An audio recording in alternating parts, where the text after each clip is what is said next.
I heart fairies, everyone. Nice to meet you. Woo! Hi, everyone. Hello Hey. from Omaha, Nebraska, in the United States, home Yo, of yo, yo. Stratcom. Home of what? Stratcom, Strategic Air Command. Oh, okay. Yo. You don't work in that business, though, presumably. No. No. So you're not an American spy. No. How could I be an American spy in America? That's true. Well, that's true. You could be a double agent of sorts. I don't know. You're not the first person who has accused me of such. Wow. Well, I didn't know I was going to be interrogated right in the first 30 seconds, but here I am. Where were the other ones going? Right. Well, you have a channel, don't you, I Heart Fairies? So do you want to get into that? Like, what is Christ consciousness? We can talk about that, but I have something that I prepared to read for you. And Perfect. yeah, I have two channels. I have an inspirational channel, and then I have a toy channel where I document toys and do toy unboxings and show vintage toys for preservation of toy history. I love that. I'm gonna have to check that out. I did not know that. I will definitely check that out. Yeah. Hell yeah. Well, I really like open-ended toys that are for free play. I'm not into battery-operated stuff. Mm-hmm. I'm into the Waldorf type thing, and open-ended toys and things that people don't want people playing with is what children need to be playing with. I agree. Dirt and sticks and mud and rocks, and things that are only open-ended play. If somebody has made that whole path for you within a video game realm, you're locked in, you're not playing. So that's true. It's a whole different thing. But I'm excited to talk to y'all. Right, no, it's good to talk to you. Well, that is really, well, you could even get philosophical about that. I mean, because look, if you bring your imagination to anything, I would argue back, just to play devil's advocate, that the trick is the engagement of the imagination. I agree that some games and toys could be more suited to encourage growth in that direction, but I don't think computer games are necessarily per se bad. But they shouldn't be introduced as the first thing that children begin to play with, you know? I think it all has a place, because I think sometimes when you want to show somebody a paradigm that you see in your mind, sometimes you have to go into that virtual world and pix it out and show people what you see if they can't see it. And I think that's what VR and virtual reality and that type of gameplay will be great for.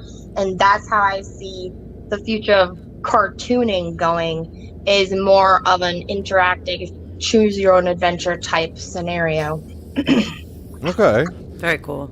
Well, my old man was an antique dealer, so the sort of vintage toys thing interests me on that level. I know wagons into a sort of vintage gear as well.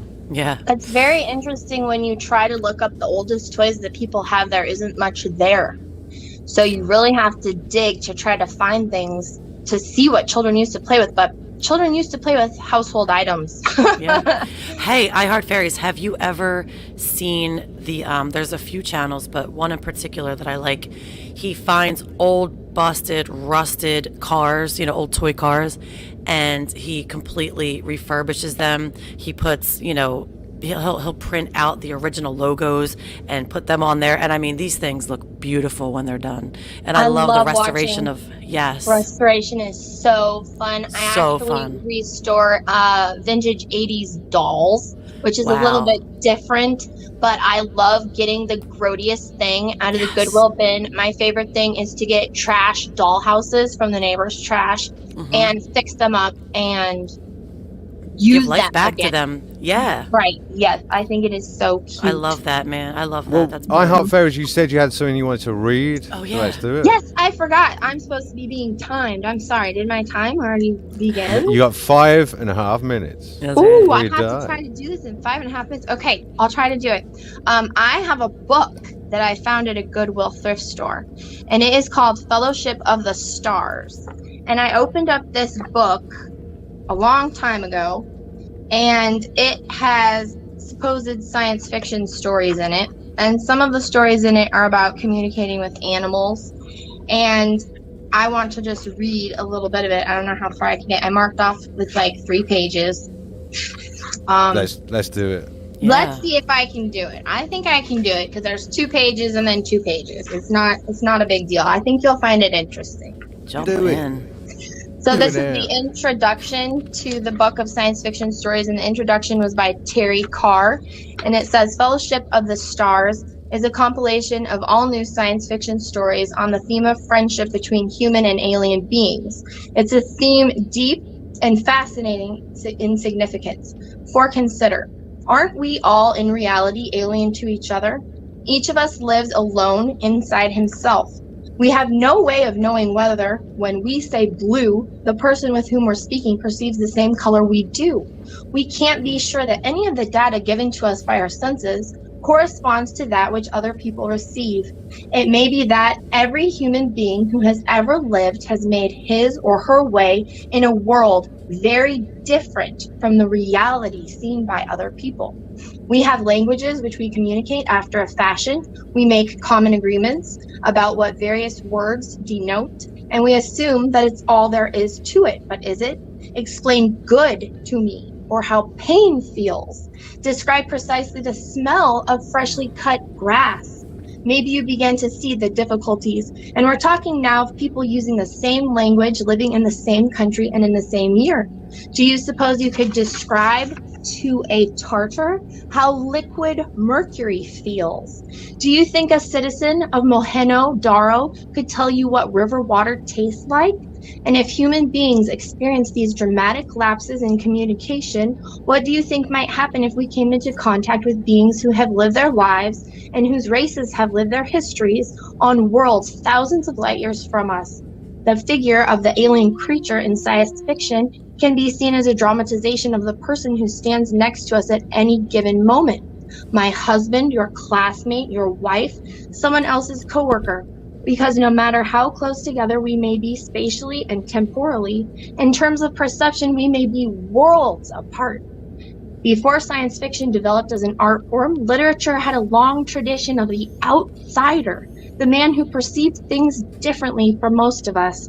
He was the blind man who was a seer, the fool who knew no better than to speak the truth, the lunatic who saw realities none of the rest of us suspected. He was, in modern scientific terms, a control group, or the reality tester. Only if his perceptions agreed with ours, we could be sure that what we saw was true. And at that, his existence begged the question, because once we had agreed that his ideas had validity. The logical question became, how many outsiders did it take to establish the truth?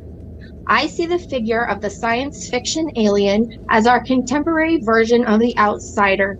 Even if he's imaginary, he gives us data we wouldn't otherwise have. And if what he says strikes some chord within us, then maybe he's telling us something we should know, but don't quite.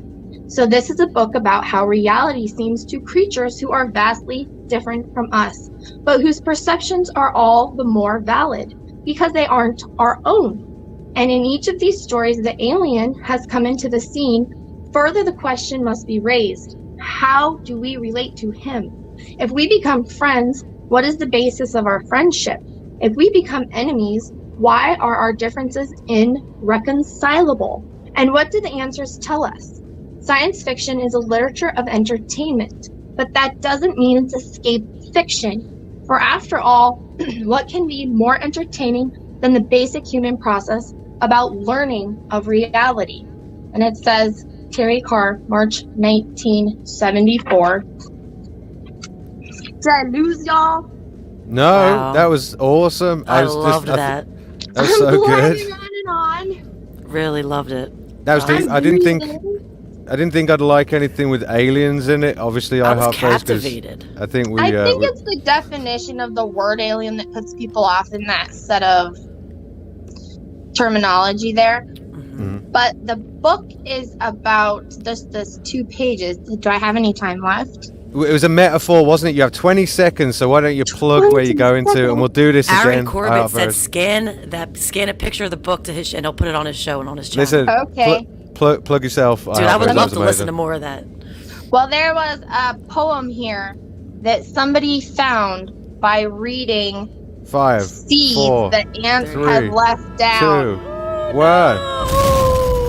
iHeartFairies. Oh no! Sorry. I was actually like She captivated. did. I could have listened to her read all day. Seriously. She That was did, great. Jet, but that was That was awesome. great. That was That was awesome. so good.